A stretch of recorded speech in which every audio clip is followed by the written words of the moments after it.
Secretary Summers, always grateful to have you here on the program. So what actually happened here as you see it?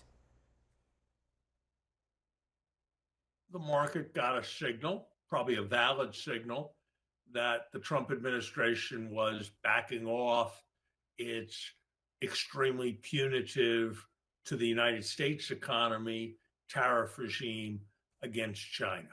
And we've seen a pretty clear pattern since Liberation Day.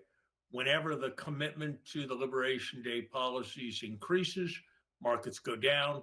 Whenever there's signs of backing off that commitment, markets go up. Today Sure. was a day of backing off, and so markets went up. Yeah, no, I think I should probably put a little bit of a finer point on it. Is it Donald Trump who blinked here or China? Oh, I think it's very clear that it's President Trump who blinked. We had said that we were determined to impose these policies for an indefinite period. China didn't make any consequential or significant change in its policies. Now, look, sometimes it's good to blink. When you make a mistake, it's usually best to correct it and retreat, even if it's a little bit embarrassing. So I applaud the actions that were taken over the weekend. I credit Secretary Bessent for his leadership, which he showed over the weekend, and he's shown before in generating backoffs from the more extreme policies. But there's no question. I mean, just look at which stocks went up and which stocks went down. The stocks that were the companies that were most burdened by the prohibitive tariffs on China were the ones that most benefited. It had to do with the removal of our restrictions, not any change in their policies with respect to importing goods from us. And that's been the pattern on each one of these things. So I don't think there can be any serious question that this is about markets celebrating retreats, not celebrating some kind of victory and accomplishment from these policies. Got it. So one of the things that we keep talking about when you're here is the risk of a recession in the U.S. And I'm interested to know, what is your assessment today? How likely is it that we are going to see a significant recession that Americans are going to feel, understand, and live? I'm encouraged relative to when I was here last, because I think the administration is showing itself to be less committed to disastrous policies than I had feared they would be. They are reading the response in economic forecasts, they are reading the response in markets, and they are adjusting by retreating. So I think the chances are still of close to 50-50 of a recession, but perhaps a little bit on the south side of 50-50, whereas before I thought they were north of 50-50. Again, that is largely a reflection of the fact that the administration appears to be turning the wheel rather than driving the vehicle over a cliff. And that's a good thing. And again, I give Secretary Bessent a great deal of credit for reading the signals from the markets and for prevailing in some of the internal political struggles. Let me ask you about another piece of this kind of overall economic picture that the Trump administration is trying to paint, and that is this massive tax bill working its way through Congress right now. The House side unveiled their sort of general blueprint. Do you think that that package will accomplish all of the things that Republicans claim that it is going to accomplish, that is going to supercharge the economy? Because whenever I ask anyone a question about, hey, how are you going to fix this damage being done by the tariff policy, the answer is always this tax bill. Is that right or wrong in your view? I think it's more wrong than right. First of all, the largest part of it is simply carrying on policies that are already in place.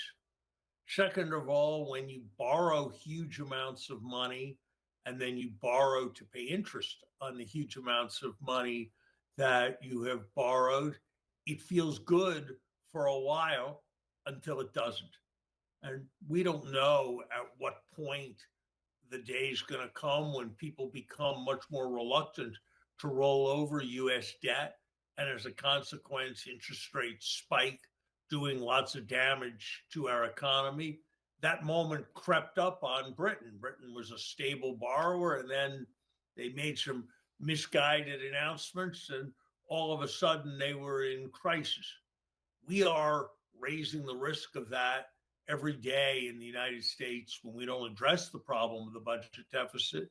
And when we take measures like this tax bill that are going to greatly worsen the budget situation, we are very substantially increasing our risk of financial stability.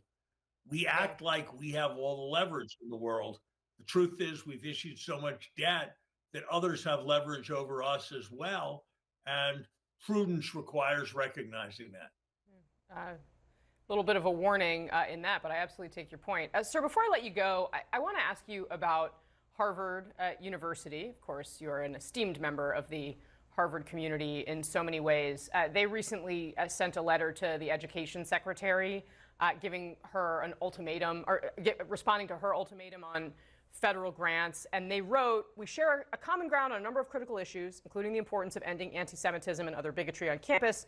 Harvard's efforts to achieve these goals are undermined and threatened by the federal government's overreach into the constitutional freedoms of private universities. Harvard will not surrender its core legally protected principles out of fear of unfounded retaliation by the federal government." My sort of big picture question to you, is Harvard University handling this conflict with the Trump administration correctly? I think broadly it is.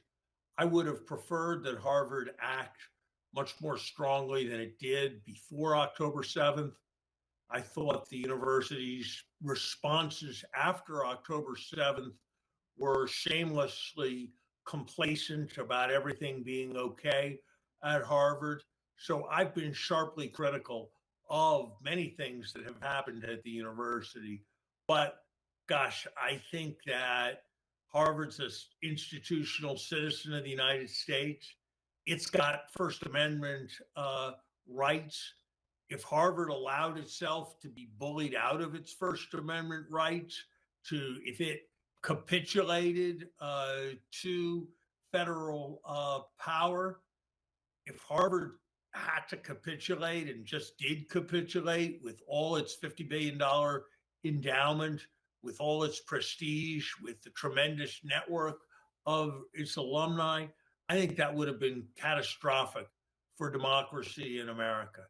And I have to say that as someone who has worked very hard, and I think with some real effect within the Harvard community to bring about change, it's gotten much more difficult since there was this totalitarian overreach of the Trump administration, because there are a large number of people who don't want to listen to the arguments for change once they know that they're being imposed by the federal government in violation of all of the process protections that are contained in law. So I think President Barber, since the threat letters came, has been doing just the right thing, standing up for the university, but more importantly, standing up for constitutional values in the United States in just the right way. All right. Secretary Larry Summers, so grateful to have you on the show, sir. Looking forward to seeing you again soon.